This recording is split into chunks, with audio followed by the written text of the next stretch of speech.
हाय दोस्तों। आज हम कुछ ऐसी सेटिंग्स के बारे में जानेंगे जो कि हमारे थीम के साथ प्रीफिक्स होके नहीं आती। जैसे कि जब हम स्टोर को प्रीव्यू करते हैं, हर स्टोर पे उसके द्वारा यूज़ की हुई थीम की अपनी सेटिंग्स होती हैं। लाइक सबसे ज़्यादा यूज़ की हुई शॉपिफाई थीम है डाउन। वो इसीलिए क्योंकि ये फ्री भी है और उसमें बहुत सारे फीचर्स ऑलरेडी इनबिल्ट आते हैं। कम्युनिटी पे एक पोस्ट हुआ है जो चाहते हैं कि प्रोडक्ट डिस्क्रिप्शन को किसी और प्लेस पे दिखाया जाए, just like above the cart और बाय बटन, सो दैट कि वो कुछ और भी प्लेस कर सके। पर हर थीम अपनी डिफ़ॉल्ट सेटिंग के साथ आता है। जैसा कि हम इस प्रोडक्ट में देख पा रहे हैं, सीक्वेंस है वो है heading, variants, quantity, add to cart and then description. तो आज हम जानेंगे कि किस तरीके से हम अपनी इस डिस्क्रिप्शन को अपने पेज पे किसी और प्लेस पे या पोजीशन पे सेट कर सकते हैं। चलिए आइए देखते हैं कैसे। इसके लिए हम सबसे पहले डाउन हम लोग आएंगे ऑनलाइन स्टोर, थीम्स, और जो थीम हमारी एक्टिवेट है जो कि अभी डाउन है, हम करेंगे कस्टमाइज। अब शॉपिफाई हमें बहुत सारे और हम यहाँ से चूज करेंगे प्रोडक्ट का पेज जहाँ हमें इस कस्टमाइजेशन को करना है। शॉपिफाई हमें बहुत सारी एलिमेंट्स को पहले ही मूवमेंट करने की परमिशन देता है, जिसको हम ड्रैग एंड ड्रॉप करके ऊपर और नीचे कर सकते हैं। आप ड्रैग कीजिए और जिस भी पॉइंट पे आप से चाहते हैं उसे छोड़ दीजिए। जो कि मेरे ख्याल से जो भी पुराने यूज़र्स हैं शॉपिफाई के, वो अच्छे से जानते होंगे इस फीचर को, क्योंकि ये फीचर बहुत ही पॉपुलर है और नोन है सभी वेंडर्स के बीच में।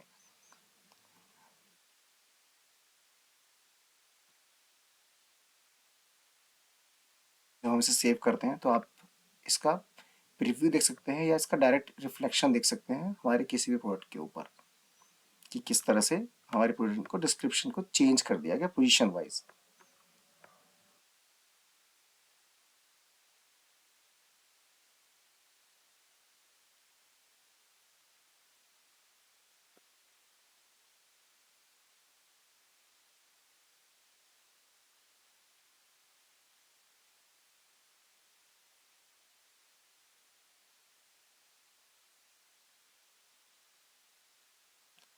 अब हम आते हैं अपने सवाल पे कि ये तो हुआ जो कि शॉपिफाई ने अपने ही टेम्पलेट में हमें अप एंड डाउन की परमिशन दे रखी है। अब आते हैं हम उस सेक्शन पे जब हम चाहते हैं कि प्रोडक्ट इस सेक्शन की अवेल की जगह नीचे किसी और सेक्शन पे शो कर सके हम प्रोडक्ट डिस्क्रिप्शन। जैसा कि ये रिक्वायर्ड तब होता है जब हम कस्टम टैब्स बनाते हैं। उस केस में कंटेंट कहीं और ले जाना वो कैसे पॉसिबल है उसको हम देखेंगे। आइए देखते हैं। हम लोग सिलेक्ट करेंगे एडिट कोड। ये एडिट कोड आप क्या करके, हमारे पास दो ऑप्शन होते हैं। एक कस्टमाइज जो कि शॉपिफाई ड्रैग एंड ड्रॉप का फीचर देता है, और कुछ एलिमेंट्स जो कि आप कहीं भी ऐड कर सकते हैं सेक्शंस को, वो है दूसरा जो हम कोड में चेंज करते हैं। हम कोड में चेंज करने की ज़रूरत क्यों है? ताकि हम ये भी समझ सकें कि ऐसा वो कौन सा लिक्विड कोड है जो प्रोडक्ट डिस्क्रिप्शन को पेज पर शो करता है। आइए देखते हैं। डॉन थीम के अंदर प्रोडक्ट टेम्पलेट को एडिट करने की जो लिक्विड फाइल है वो है main hyphen product dot liquid. अब हमें यहाँ पर कोड ढूंढना है जिसका नाम है, जो हमें डिस्क्रिप्शन लेके आता है, जिसका नाम है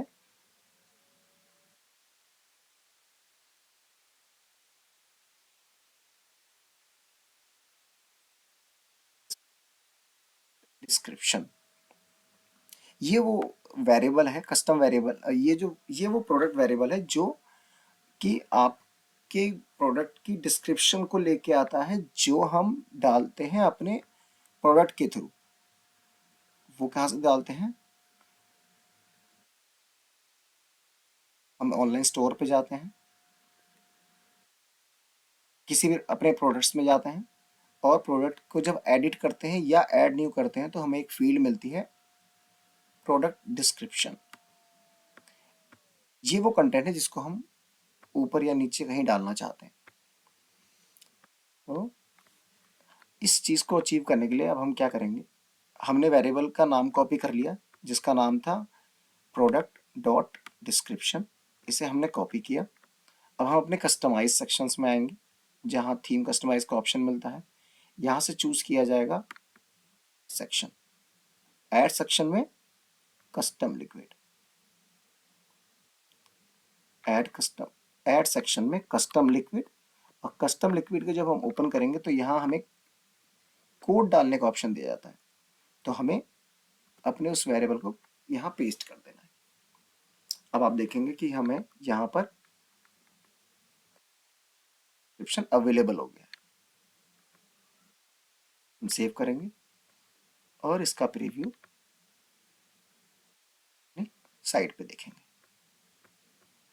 तो आप देख रहे हैं, एक जो हमने पहले मूवमेंट की थी वो डिस्क्रिप्शन है, दूसरा हमने जो नई डिस्क्रिप्शन डाली वो आया।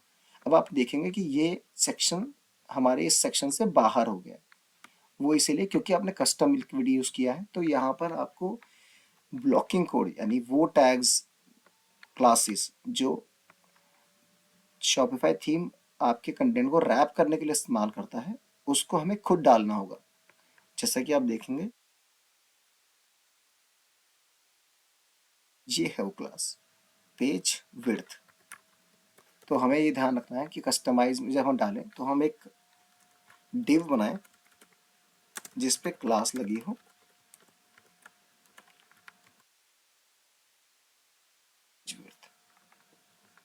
जैसे आप इसे सेव करेंगे, अब ये आपके कंटेंट के साथ में आएगा। जैसा कि आप अब देख सकते हैं ये कंटेंट और ये कंटेंट सेम है। इस क्योंकि अब आप उसे कस्टम में ऐड कर चुके हैं, अब आप इसकी पोजीशन को ऊपर और नीचे भी ड्रैग कर सकते हैं, जस्ट लाइक हम पहले हमने किया था। जैसे ये प्रोडक्ट रिकमेंडेशन है, हम इससे ऊपर लाना चाहते हैं। तो आप देखेंगे प्रोडक्ट डिस्क्रिप्शन नीचे, प्रोडक्ट रिकमेंडेशन नीचे आ रही है और प्रोडक्ट डिस्क्रिप्शन आ गई। हम चाहते तो यहाँ कोई हेडिंग भी डाल सकते थे। ये सब कुछ कंटेंट अब हमें ध्यान रखना होगा कि हम पेज विड्थ की डिव के अंदर, पेज विड्थ की डिव के अंदर रखें और एक हेडिंग डाल दें। H2 डाला, प्रोडक्ट डिस्क्रिप्शन।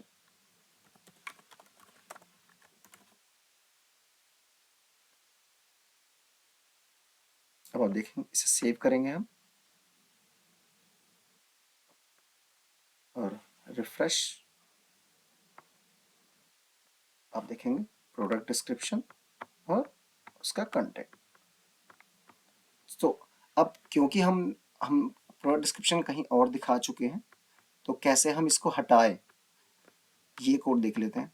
तो वापस हम अपने एडिट कोड में जाएंगे और हमने जो लाइन ढूंढी थी जो कि डाउन में लाइन नंबर 359 पे है, ये मैं रेफरेंस के लिए इसलिए बता रहा हूँ ताकि किसी यूज़र को ढूंढने में दिक्कत ना हो। पर ये ध्यान रखिएगा कि ये विदाउट एडिट की हुई डाउन थीम है। अगर आपने कोई प्रीवियस एडिटिंग की हुई है पहले से या कोई ऐप डाली है जैसे रिव्यू वगैरह किया, तो वो अक्सर आपके डाउन थीम की मेन कोड को चेंज करती है, तो हो सकता है ये लाइन वेरी करे। तो रिकमेंडेड होगा कि आप प्रोडक्ट डॉट डिस्क्रिप्शन को सर्च कर लें। और मेरा रिकमेंडेशन ये भी होगा जब हम उस थीम में डालते हैं तो आप इस लाइन को भी कॉपी करें, product dot description not equal to blank, ताकि इन केस आपने कभी अगर किसी भी केस में प्रोडक्ट डिस्क्रिप्शन नहीं आ रहा, ब्लैंक से सेट किया हुआ हो, तो वो भी यहाँ चल जाए। नहीं तो वो क्या करेगा, वो ब्लैंक स्पेस बनाएगा आपके लिए, आपकी हेडिंग 2 दोबारा आ जाएगी। इस चीज से बचने के लिए हम एक वैलिडेशन कोड लगाते हैं।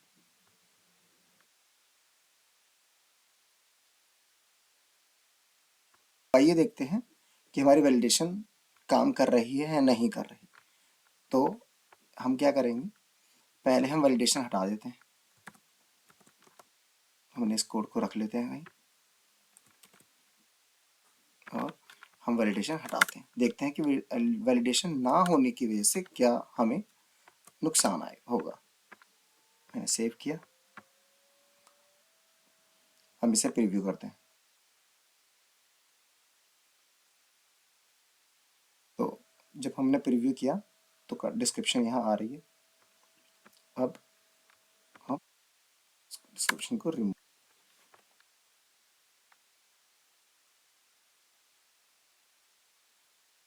तो चलिए देखते हैं डिस्क्रिप्शन को ब्लैंक करने के बाद हमें प्रीव्यू में क्या दिखता है। हमने किया प्रीव्यू। अब आप देखेंगे यहाँ पे डिस्क्रिप्शन का कोई ब्लॉक बन के नहीं आ रहा, क्योंकि वहाँ वैलिडेशन लगा हुआ है पहले से कि अगर डिस्क्रिप्शन नहीं है तो कोई सेक्शन ना बने। अब हम नीचे देखते हैं जो हमने नया ऐड किया था, पर यहाँ आप देखेंगे तो प्रोडक्ट डिस्क्रिप्शन अभी भी अवेलेबल है। वो इसीलिए अवेलेबल है क्योंकि यहाँ पे हमने ऐसा कोई चेक नहीं लगाया कि प्रोडक्ट डिस्क्रिप्शन ना हो तो ना आए। प्रोडक्ट डिस्क्रिप्शन नहीं है तो वहाँ ब्लैंक बन रहा है, लेकिन प्रोडक्ट डिस्क्रिप्शन की हेडिंग, इस पे कोई चेक नहीं है, इसीलिए हम इस हेडिंग को यहाँ पर देख पा रहे हैं। इसीलिए हम अपने पुराने कोड को डालेंगे जो ये चेक कर रहा है कि डिस्क्रिप्शन एग्जिस्ट करता हो तो ही वो पूरा ब्लॉक सेक्शन बनाए जिसमें प्रोडक्ट डिस्क्रिप्शन की हेडिंग और कंटेंट था। हम इसे सेव करते हैं, रिफ्रेश। अब आप देखेंगे ना वो हेडिंग बनी ना वो कंटेंट सेक्शन बना, क्योंकि वो कोड में अब एग्जिस्ट नहीं करता। तो क्योंकि अब हमने इस पेज पर, अपने पेज पे दो बार प्रोडक्ट डिस्क्रिप्शन डाल दिया है, तो हम कोई भी वेंडर ये नहीं चाहेगा या शॉप ओनर ये नहीं चाहेगा कि एक ही प्रोडक्ट इन्फॉर्मेशन दो दो बार रिफ्लेक्ट हो एक ही पेज के ऊपर।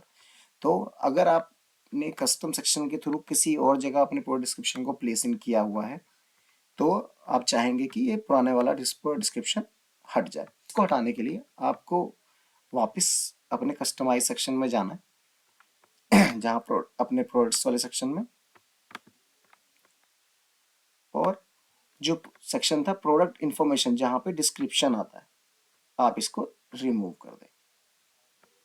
तो क्योंकि आपने ऑलरेडी प्रोडक्ट के डिस्क्रिप्शन को नीचे शो कर दिया है, आपको इस जगह पे प्रोडक्ट डिस्क्रिप्शन की कोई ज़रूरत नहीं है। अब आप देखेंगे कि हमारे पेज पे इस जगह से प्रोडक्ट डिस्क्रिप्शन हट गया है और वो नीचे आ रहा है। तो थैंक यू दोस्तों।